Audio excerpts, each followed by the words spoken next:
All right, everybody, we're back. This is episode number 52 of the Recovery Lab podcast series. I'm Drew Hassan. I'm Daniel Anderson. We are the Recovery Lab. We're joined today by Chris Bates, who's been gracious enough to donate of his time and energy. And Absolutely. Thank you so much, Chris. thank you. I'm so glad to be here, guys. Really honored to be with you today. Thank you. Well, look, we really do appreciate it. I mean, I know 100%. that it's not, not everybody wants to give up their Sunday afternoon, but we thank you for it. Yeah. Absolutely. Thanks for having me. So it's been a minute, I think, since we've had just a regular person recovering from substance abuse problems. Mm-hmm. So before we started, we were kind of giving Chris the background. It's a little bit like a speaker meeting with questions. So if you want to take it away, I mean, Yeah. how did you? What happened? What happened? What was it like? What was it happened like? and what it's like now? happened? There you What's it go. like The, now? the whole story, huh? Let's do it. Well, first of all, thanks a lot for having me. So a mutual friend that connected us and, go way back. So I've been excited about this, been checking out some of the episodes, and this is a phenomenal thing that you guys are doing. So I'm glad to have become a subscriber and listener. And we appreciate that. And yeah, there you go. 100%. And certainly being a guest with you guys here today. So, I was thinking about this format this morning, and I think I wanted to begin by expressing the importance of story and the value of everyone's individual story. And over quite a period of time, the opportunities that I've had to tell my story in speaker meetings or whatever the case may be, that's what's important to me is that, and I've heard you guys talk about this with other guests, is that maybe a thread that's pulled out of my story might, connect with some part of someone's story that matters to them, gives them direction, hope, as you guys say, one of those kind of things. So, Sure. So I wanted to preface, this by that's my, on the way over here, stopped and said a prayer about that, that's what this is all about. Right. 100%. Because if the rooms weren't filled with men and women that I pulled off of their threads and still do, at every meeting that I go to and every story that I listen to, that's the origination of this thing and what it's all about. So I wanted to preface it with that, and that's my hope out of sharing this. So again, thank you for having me. Mine is a story of baseline having grown up with a really great family here in Jackson. Grew up at school here. I've thought back a lot over the years. Where was the disconnect that began to happen for me at, I started using and drinking at 14, but, where about that time was it that there began to be a disconnect with me being okay with me versus making that discovery that intoxication made me feel braver, stronger, caring less about what others thought, all those things. We all remember how it was to be a teenager at that, and it's just awful. It's just awful. And I think I had a pretty bad case of that. And so from early on, I discovered that the feel good from drinking and using did something for me. And obviously I couldn't identify what that was at this point. At that point, I didn't really realize it. But I do know, looking back, that a pattern began to develop for me around that pretty quickly. I think that it's important, and we're going to hop right back in, Yeah. but I think it's important to note here in this particular, it sounds as though there was no perhaps traumatic event that triggered Right. things. So while a traumatic event can be the basis of a lot of folks in recovery, just because you don't have some sort of traumatic event or traumatic circumstances that happened in your life, that doesn't necessarily mean that, that is going to be, you can still develop an addictive mind or have an addictive mind and be void of any trauma in your life. And a lot of times there's been a few instances where I heard someone talk about in a meeting, basically saying, hey, I had great parents, I had a great upbringing, but still I chose this way of life. And the amount of shame that was associated after them hearing about other people having these trauma experiences in their life, and that kind of being easy to identify as, well, that's why they're an alcoholic. That's why they're a drug addict. And being void of that can create a little bit of shame, a lot of shame for someone that didn't have that, but still wound up being highly addicted to substances. So for our listeners and viewers, just because you didn't have a traumatic experience, don't beat yourself up if you wind up being an alcoholic and addict. There's no shame in that. The solution to that is find what works for you and try to become at peace with who you are, and don't beat yourself up because you're not exactly like someone else. So jump back in. No, very well said. And, in fact, Daniel, it made it really difficult for me, because early on I was listening to so many people and so many of us that come to recovery and, had a trauma or multiple trauma catalysts. And that I didn't have that. It wasn't that I didn't have some difficult things, and my parents had some rough years, in their marriage and some other, I can tie some things to some things, but you're correct. And so it was kind of dangerous for me early on, Daniel, actually, because, I would listen to so many and I was like, well, I wasn't this, I wasn't that, I wasn't, it didn't have abuses or traumas or those types of things. So, but I'll tell you what I did have. And again, this is hindsight and looking into those years of beginning my drinking and using. And again, at the time, I certainly didn't tie all this together, but I now know and can look back to both of my grandfathers were alcoholics. One of which practiced until the day that he passed away, and the other one who was in and out of recovery for many years. And I'll bring that back up in just a little while because his recovery became very instrumental in mine.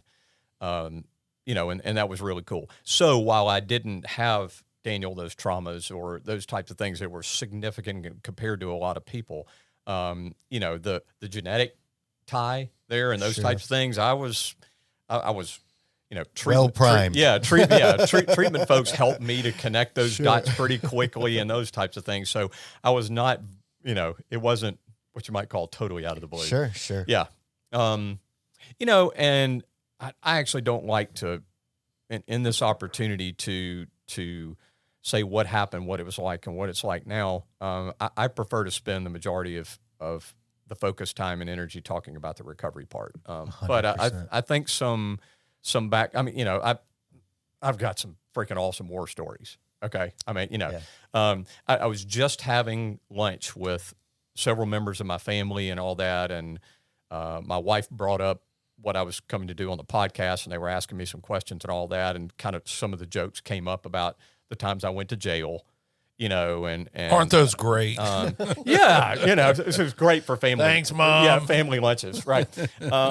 Yes, I remember the time. I remember the time. Yeah, I got out of that one, and I didn't get out of that one, and so I don't want to belabor those points, but those jail ventures, and the car wrecks, and the shenanigans, and later on, that bigger stuff, starting to fail out of school and failed out of college multiple times, blame bless my parents, and all of those things. I mean, those somewhat more external consequences certainly happened.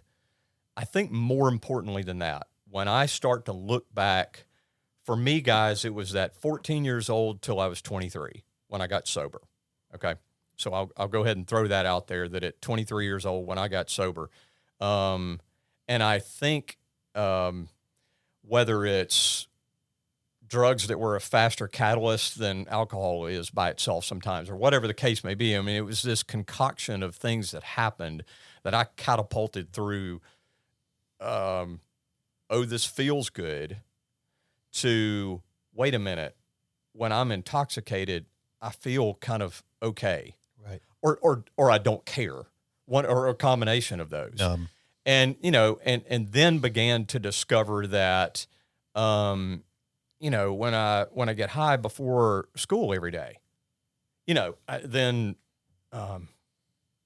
I don't know, and it's just those patterns started to become my norm, and I think that's the part that I've heard so many times in the rooms, and that I can relate to, is how that using became. I mean, guys, for me, it wasn't just that it was a crutch. It wasn't just, it was all those things, but it was the pathway that led me to what was my normality. Right. For lots of those last several years of drinking and using.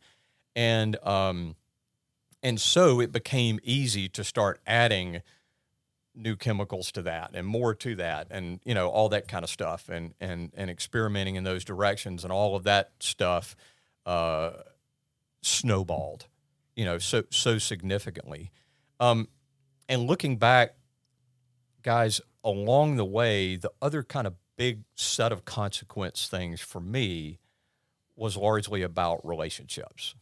Okay. So it may have been about one girlfriend relationship or another. It may have been,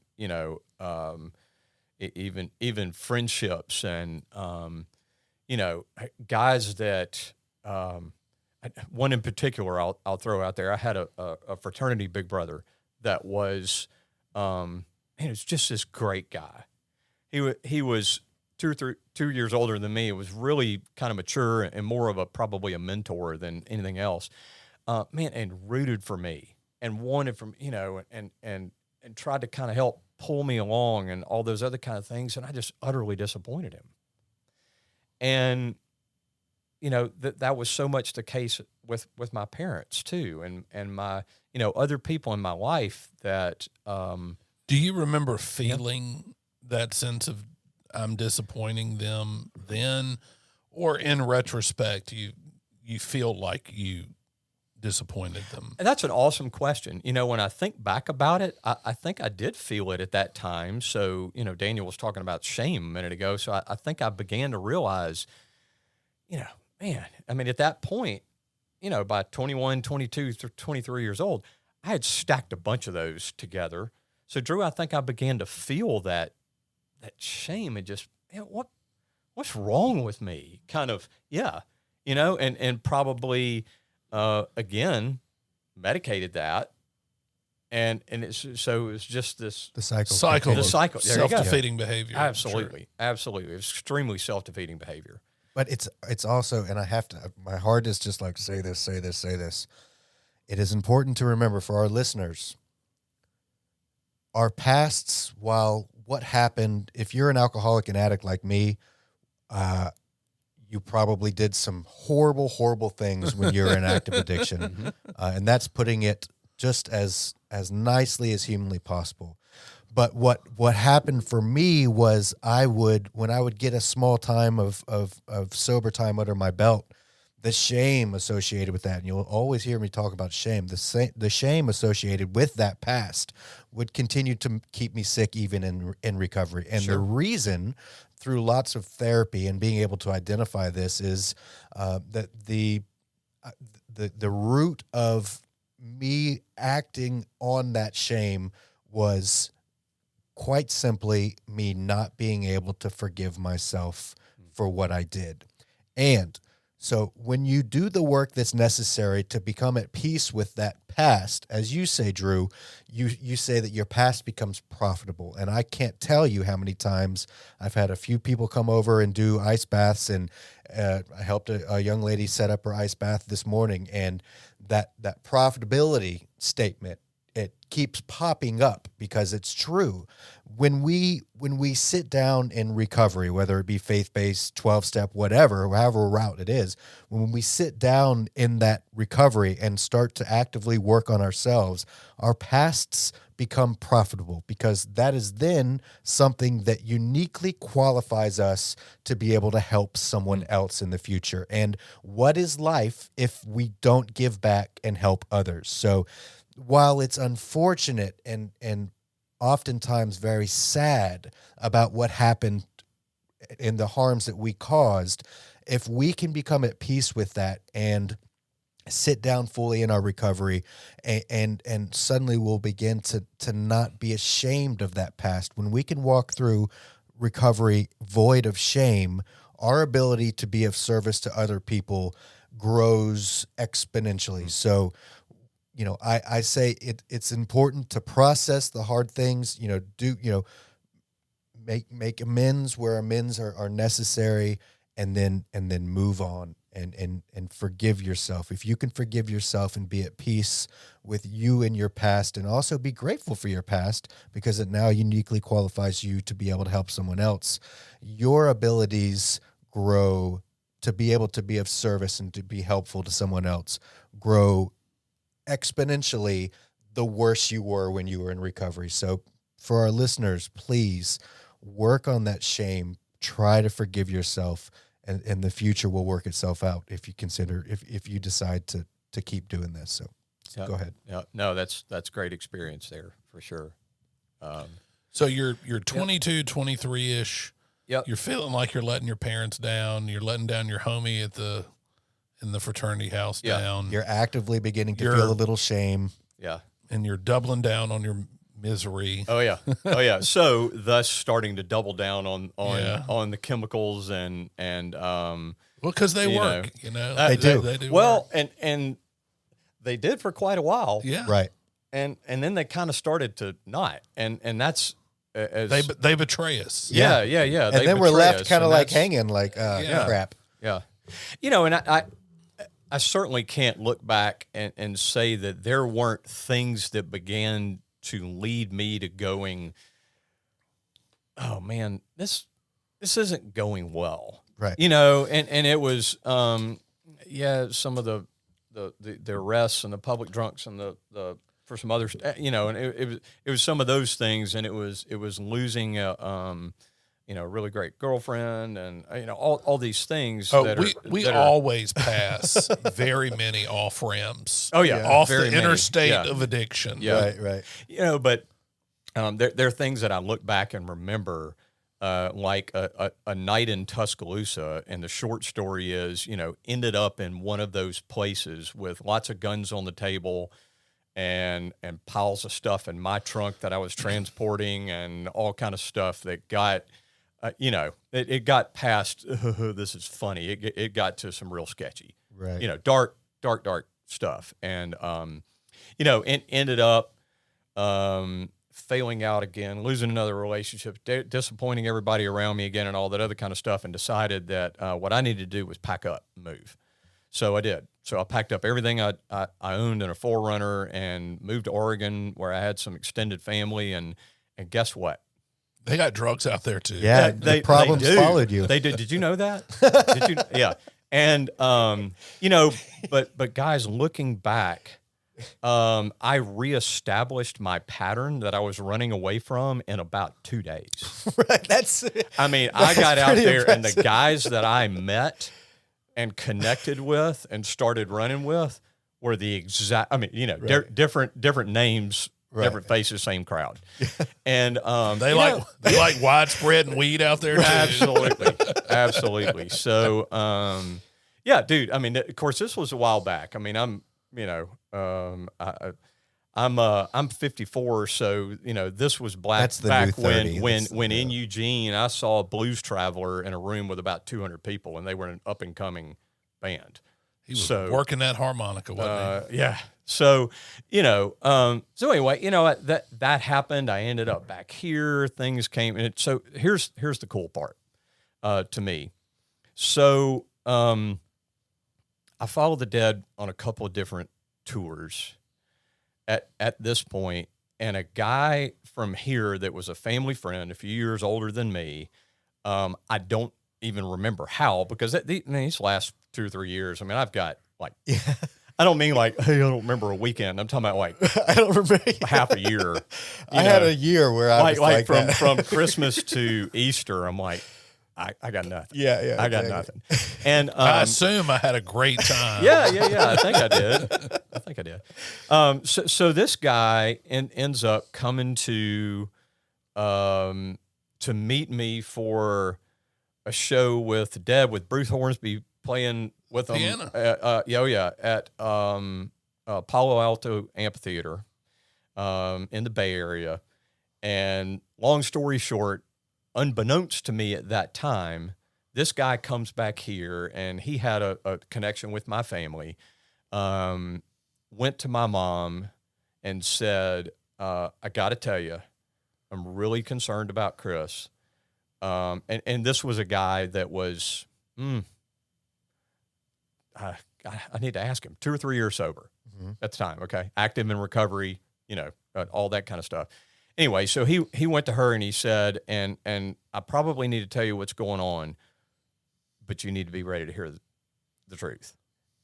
And are you sure you want to hear it? And she said yes. And she had actually kind of worked in an area related to the field and in awareness and all that kind of stuff. This is kind of back in the Nancy Reagan, Sure. Days. So anyway, so he tells her, and the following days, guys, she had enough love for me that she sat down. And so like the next night I went to dinner with she and my dad, and I was working my dad hard. Okay. Just about had him talked out of it. Dad, it's just, man, it's just a phase. It's Right. just me and the guys. It's, all this other kind of Not stuff. a big deal. Yeah, no big deal. And I just about had him there. And I'll never forget sitting there at dinner. And she looked at me and said, "You're going to get help." And she looked at him and said, "No matter what I have to do." And she meant it. She was willing to go right through anything she had to do. She had court order stuff prepared. She had she meant it. She was right. coming heavy. She was coming heavy. So, a couple of days later, I'm packed up and I'm headed to treatment.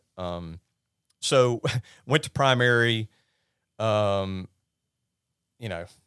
recommended extended treatment. Imagine this. Of course. So I ended up there quite an extended number of months, and didn't know that I needed it. But I want to mention one thing here really quick. So I'm detoxing, 3 or 4 days in. I am looking at these people around me, and they were younger or older or different race or different background or different. And Bud, I got nothing for these folks. I mean, I know I need help. I'm lost. I'm hurting beyond hurt. Yes, I need some help, but what am I doing in this place with these people? And at about the 4th or 5th day, physically my head's starting to clear a little bit, and I get a letter from my granddad, who was around 7 years sober at that point. And he had been in and out for many years. And he had been from like bank president to nothing and back again. And, just an amazing story. And there's still a lot of people around in recovery these days that probably still remember him. And he sent me this letter, and he basically said, "I just have one thing to share with you." And it was encouragement for willingness. And that was it. And, it wasn't, you need to do this, or, Right. I did it this way or whatever. It was just this encouragement to have some willingness. I didn't know how profoundly that was God at work in in that moment. Yeah, he really zeroed in on the Yeah. key. Yeah. I mean, Yeah, he did. Cut the fat out. Right. Yeah. And you know, knew not to load the barrel with a whole bunch of stuff. You need to Right. do this or whatever the case may be. It was Can't just- believe you've blah, blah, blah, blah. Right. So that cracked the door open just a little bit. And what I, again, now know, looking in the rearview mirror, I began to relate instead of differentiate just a little bit.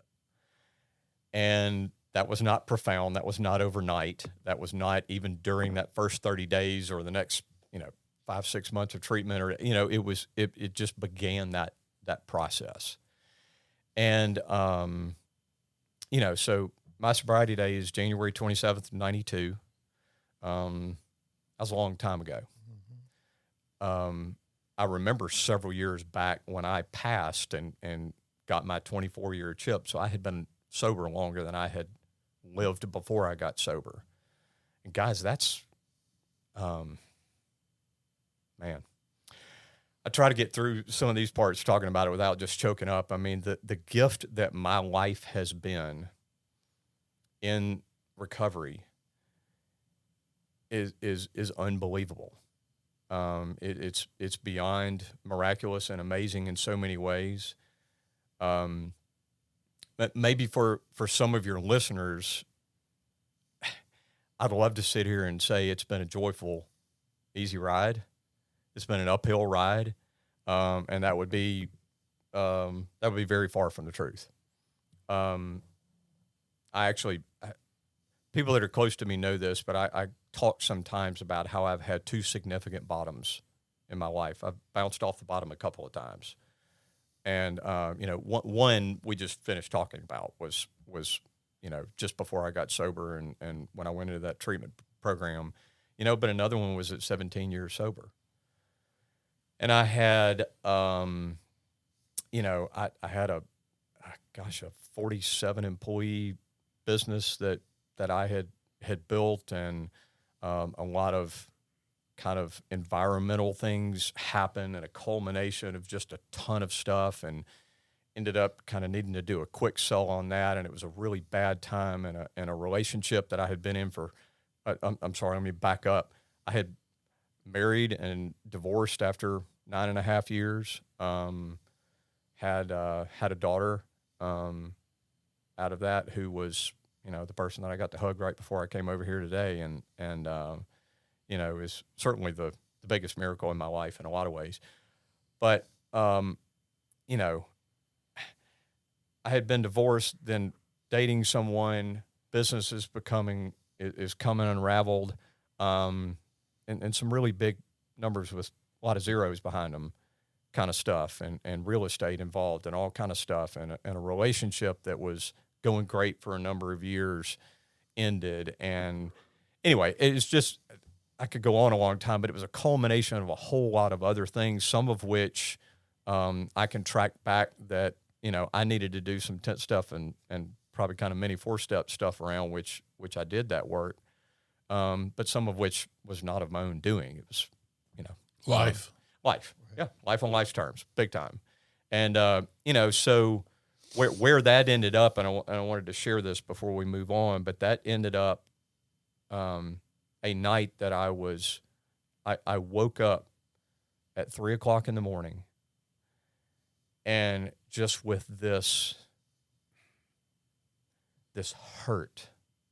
And it was not the loneliness. It was not the profound loneliness I had experienced before I got sober, but it was a level of hurt about so many things. And I literally remember looking at the ceiling going, what do you want from me? What is this about? What am I supposed to be doing? And I'd love to tell you that I got some white lightning experience answer, and I did not. But my life in recovery before that time, since that time, has so many slowly but surely stories to it about relationships, about raising my daughter, about career, about so many things, guys, that How old is your daughter? She's 23. Okay. Yeah. So I'll tell you this. So fast forward, not years, but months after that moment. Okay. And I do want to share this too. I think this is really important especially for any listeners that are considering recovery or early in recovery or whatever the case may be. Not only did I not let up on doing what it was that I needed to do, I intensified it. I went back from 4 or 5 meetings a week to two a day, and my poor sponsor. And I hope I'll share this podcast with him because I want him to, and he knows how much I appreciate him. Still go to a lot of meetings with him, but man, that poor dude, guys, I wore him out, and and a lot of it was just those 30-minute phone calls of just spill my guts and just pissed and hurt and all that other kind of stuff. And he's like, okay. Yeah. The reality is, call me again tomorrow. You're okay. You probably helped him out. Oh yeah. No doubt. Almost as much as he helped you. No doubt. But guys, so fast forward that again, not years, but a matter of months. I'll tell this quick business story. So I was sitting there at 40 years old. After I think, in a lot of ways was a very successful career and it built this business and everything else. And I'm sitting there going, I got to start over. I'm starting totally over. And that was very scary. It was a lot of things and all that. I had kind of an acquaintance buddy of mine going, hey man, you did a great job with your branding on your other stuff. Can you come help me with your marketing? 4 days later, I get a call from a totally different guy, unbeknownst to the other one. Hey, man, can you kind of help me with my marketing? I need some stuff. You've always done a good job of that. Yeah, guys, these were literally God nudges that just, so started doing that and kind of building that, and then eventually had to hire a graphic designer, and it's built into what now is a 15-person agency serving clients all over the Southeast and marketing and all this other kind of stuff. And that and the other thing that happened around then too was I connected with somebody on Facebook, and I had known her, kind of had some mutual friends from back in high school, and our lives had tracked. I had been married. She had been married. We had, all these things, and literally ended up almost backdoor neighbors 2 different times, kind of unbeknownst to one another and all this other kind of stuff. And I'd been divorced a few years and she had been divorced a few years, and we started chatting, and we talked for like weeks before we ever even met. We got together face to face at all. This is the most polite I know, I'm trying. version Yeah. of I slid in her DMs I've ever heard. I did. I kind of, it was kind of, I remember it. Guys, Hey, y'all baby got to girl, remember. you're looking good today. Yeah, this was years ago. Facebook was still fairly young. I'm not trying to age myself, but I was like, ooh, I remember her. Yep, click. Yeah. Message. There weren't other social media Right. platforms at that point. There was no, you didn't snap somebody, whatever. Anyway, so yeah, you're right. So man, we started talking, and now, today we have been together 14 years, married 12 years, her 3 kids, my daughter, now, a couple of those are married. We have 3 grandbabies. We have, guys, I could sit here the rest of the afternoon just in gratitude speak about the life that I have with her now. And, so again, my career, my married life, and I've walked hand in hand with my daughter, and some of her courageous battle, that she's gone through, and I get to be there for her, and sometimes even share some of my experience, strength, and hope. That's a bit relatable. And the last piece, guys, before I hand it off, I want to say this too. I went to a great school. I went to a Christian summer camp for like 6 years growing up, and went back as a counselor, and grew up in church and did all these kind of things. And I of my own choice, even in very young years, had what I really consider a good spiritual life. And then I spent those years, like many of us, running as hard as I could from God.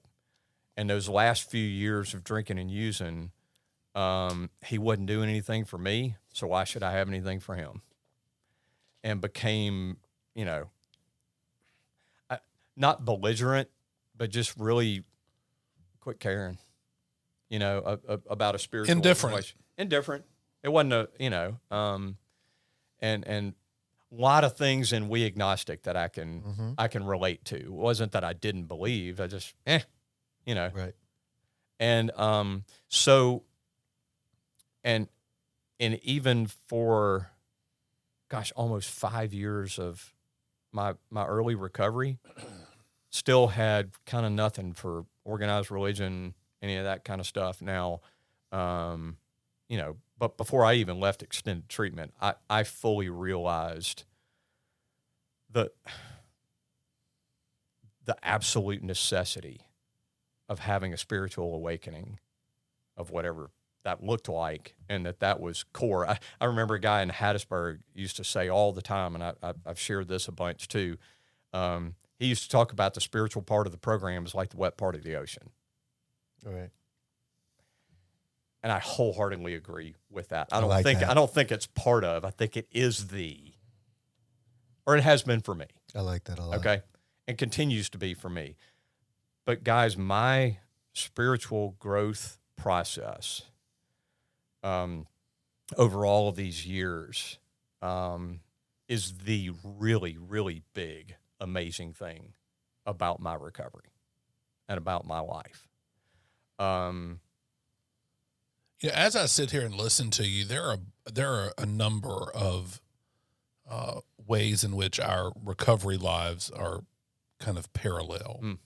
And I got sober when I was young, 18, 19, and stayed sober for a minute. But where there's a grand departure, when your life fell apart, business failed, marriage failed, you didn't. I'm admiring your stick-to-itiveness and your tenacity, and it certainly yielded positive results for you. I did not do that. So my marriage falls apart, my business falls apart, and I just double down on by using. Yeah. I did not go to more meetings. I did not call my sponsor more. I did not rely on any kind of practice of recovery, and I paid the consequences for it. Yeah. But now you're also uniquely qualified to be able to help someone else who's doing the exact same thing. Yeah. I can draw from that. Absolutely. And Daniel, I actually wanted to go back to that as I guess I kind of finish up this part. So all of those things, that's all, kind of the big picture elements of my story. But that spiritual growth and that those painful times in recovery, and getting there and all that stuff, such a key part of that spiritual journey for me has been what you talked about, is what I started with, is hopefully being able to use some of my story to help others. Well, it is our mandate. It is our mandate. And the guys that I've had the opportunity to sponsor or work with, and, that's one side of it. And the guys that I sit in meetings with today, and I still go to a pretty good bit of meetings regularly and all that other kind of stuff, because you just use the word mandate. I believe to the core of my soul, Drew, that a big part of the mandate that I have, because I've been blessed so mightily too, is to pull the next guy into the lifeboat. 100%. That's not a, oh, I get to do that, or part of that's the deal, right? I believe anyway. And I know those are absolutely the greatest rewards that I have had, tied to my recovery, and some of the most painful things, because guys, I've been around. I was talking Some to of a your buddy of mine. sponsees have died. I have. I was just about to say that. I was just talking to a good recovery buddy about this the other day, and man, I've been to an awful lot of recovery-related funerals. Now, I've been to a lot of those too that were guys and gals, I just say that as a general term, but guys that died sober and lived it all the way through. And I don't mean like one or two. I've got like this huge list of them. And that's really, really cool that I've been around long enough to have been to a bunch of funerals of these guys that, now, they weren't all the most whatever, worldly, financially successful or the whatever, but man, they died sober doing the deal. And their funeral was filled with people who they had impacted their lives and their recovery. And man, you want to, at both ends of the spectrum are inspirational, right? That, I'm like, that, dude, if my funeral's anything like that, I have done some of what mission I was supposed- accomplished. Yeah. And, you know, the ones that have relapsed and that died from this horrible, permanent, quiet, ugly disease that I have, and that have died from that. And those are awful funerals too. Right. You know? So yeah. So man, so good stuff. I'm in so many ways, and it's cool. And you guys get to experience this because you're doing this podcast, is witness people, like me that get to share that. And when I do get to share all that, it really makes it profound how incredibly blessed I am, because I don't want to sit here and paint that picture and not also say, man, I battle,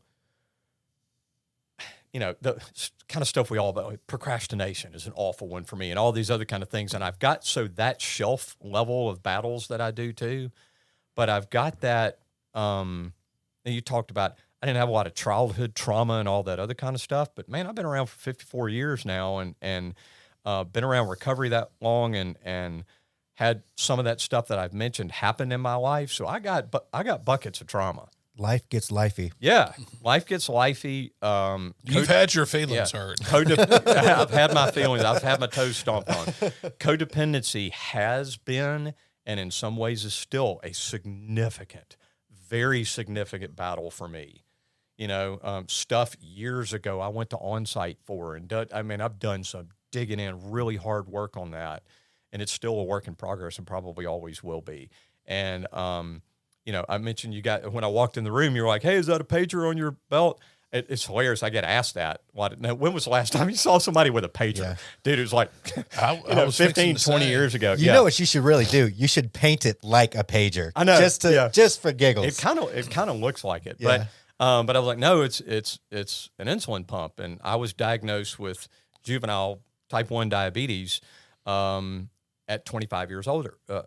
So I was 2 years sober. And shared with you when you asked that question that how old is your daughter? 23. She's 23. Okay. Yeah.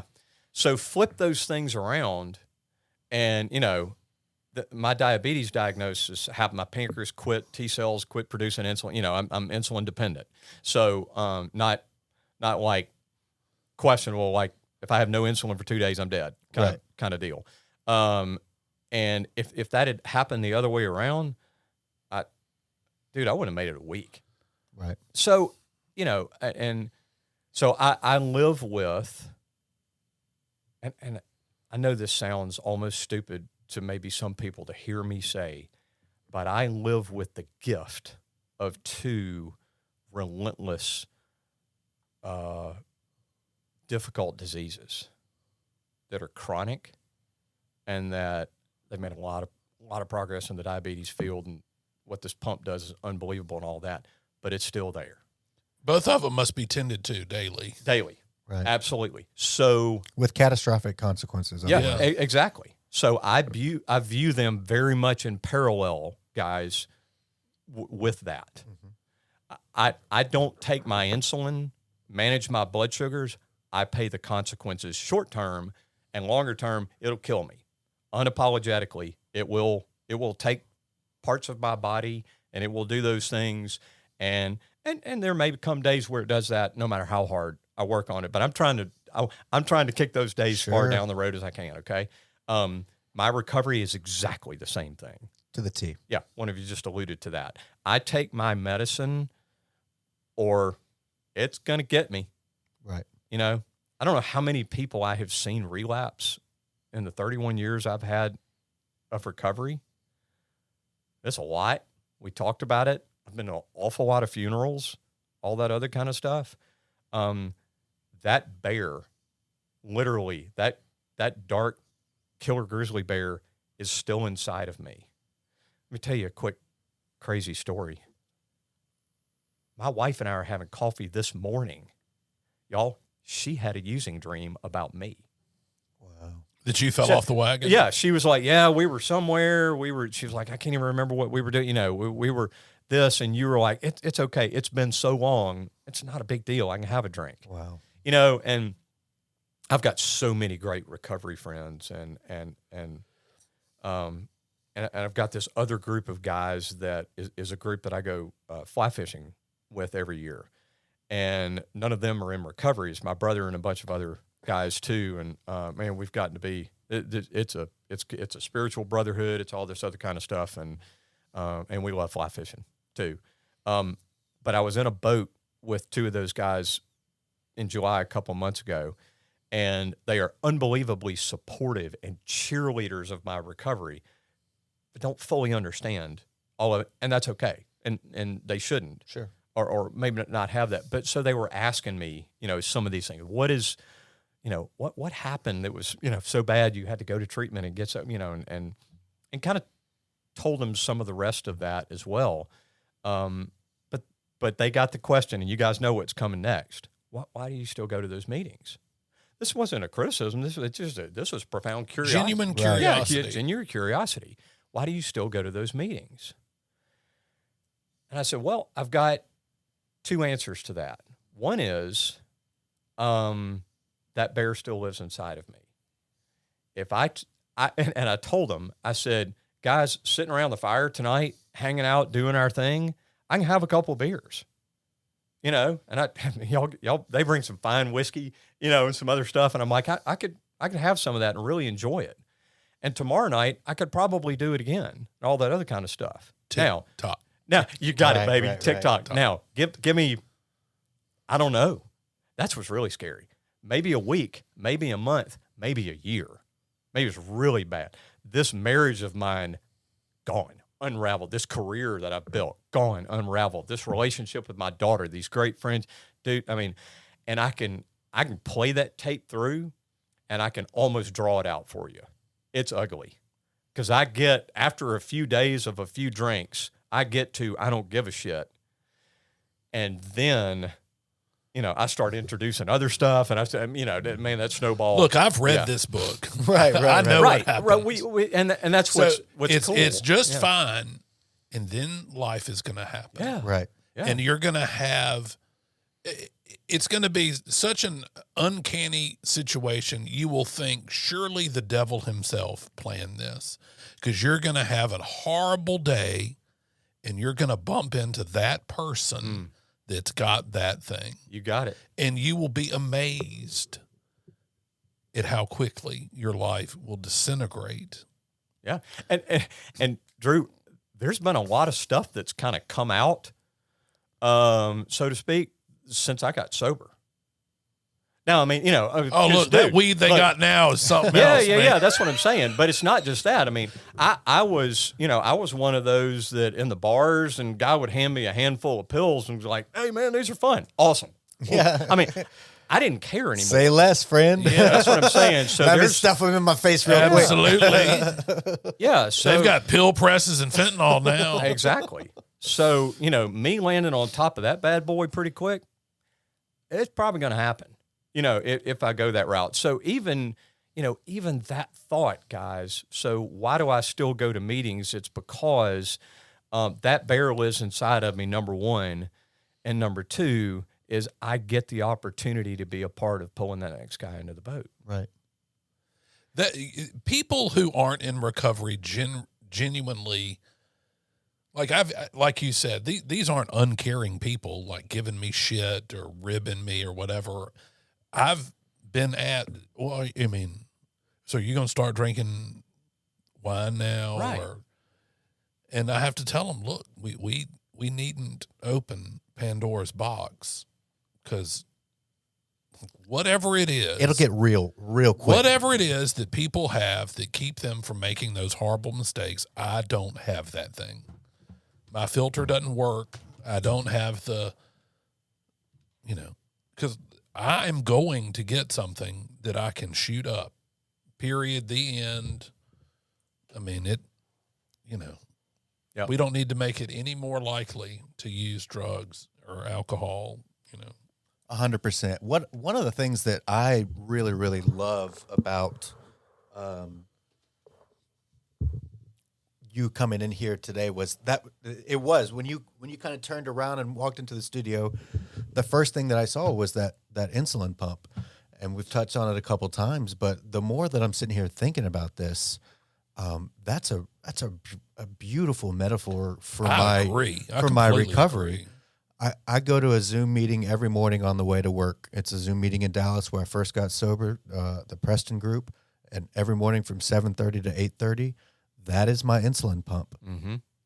And it is on my side every day. And if I do not take that with me, my day is going to be, at the very best, a lot more difficult. And at the very worst, shit's going to get real quick, real quick. And so I think that to pump is a beautiful metaphor, and chances are I'll probably use that in a meeting one time. But I've already added it to my brick wall. Let me make it- belief. yeah. My home group probably rolls their eyes when they hear me because I use it all. I use it. not Here all he the day. goes again, Mr. Metformin. Right. Yeah. Exactly. But it is. Yeah, It is. yeah, it's a beautiful illustration of what it takes in order for me to be happy and healthy, and that's having that pump on my side, that spiritual program of action that I have is on my belt, and if I don't use it, I'm gonna pay the consequences. I may not die tomorrow, but I could die. I give myself 4 days in active addiction before, maybe 3 days before it all goes to shit. Your spiritual blood sugar's too high. Right. And Or too low, I guess. would be things are going to get real nasty real quick. Well, look, so I used to have these stock questions to ask people, but two of my favorites I hang on to without needing to cheat sheet. All right. What do you do poorly in your recovery?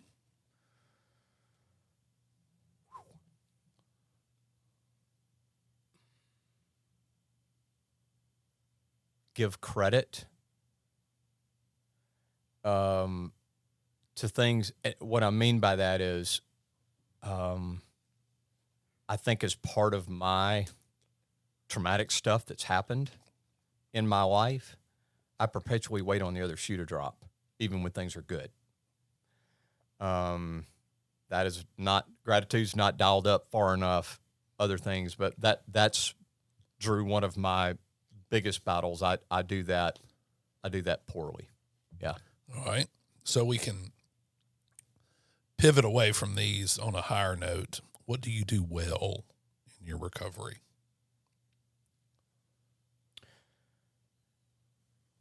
Somehow it was God at work, but very early, not far behind that willingness letter, I grasp on to being willing to do whatever it takes, go into any length. I believe that I am willing to do that right now, today. Everything in life comes unraveled, whatever, stuff happens and all that. I will probably wear my sponsor out, double up on meetings, spend more time on devotional time, do all the, just the 1, 2, 3, not just steps, but the things that work, to do those. True. And as I said, at some of the most difficult times in recovery, that has been my knee-jerk reaction, is to do that work no matter what. I'll say this real quick. David Q from my home group used to talk all the time about the fact that I can't necessarily control my thoughts or my feelings, but I am entirely responsible for my actions. Amen.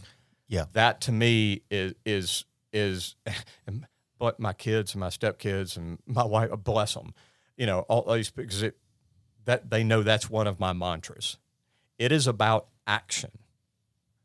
It does not matter how I feel. So regardless of life on life's terms and things happening, so I think answering your question, Drew, that is, I am willing to do the actions that it takes, no matter what's going on and no matter how I feel. And again, that's not me. I believe that's God giving me the strength to walk that out 100%. most of the time, but that's it. Yeah, one thing that I just want to touch on that. One of the most profound statements that I've ever heard in my life was spoken by a guy, Paul T., at that Preston group in Dallas. He said, "My biggest problem today is not my biggest problem. My biggest problem today is how I react to my biggest problem." And I thought that was really, really, I think about that just about every day. Great one. Spot on.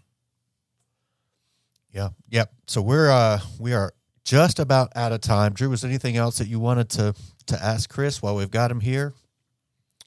No, we hit all the highlights. I'm sitting here listening to you. I realize just how much I like talking to people in recovery. It really is. I was just thinking the same thing. Some days that, some podcasts, it's not a stretch to talk to people by any means, and I love every aspect of it, but some guests are just, I just feel like the podcast goes a lot more smoothly, and I feel like as a result of us being able to form meaningful connections within here, that the maximum amount of people on the outside listening and viewing to this now and in the future will it will increase a great deal. And I feel like today was one of those episodes where I feel like a lot of stuff that was said is going to be helpful to a lot of people. And it's certainly helpful to me. Yeah, absolutely. The analogy between diabetes and addiction, it's beautiful. I absolutely added that to my brick wall of meaning. Yeah. So I love it. Well, Chris, thank you so much for joining us, man. You've been incredible. Absolutely. And we're super, super grateful. Ladies and gentlemen, thank you so much for tuning in and for downloading, and we will see you guys next week. Thanks a lot, guys.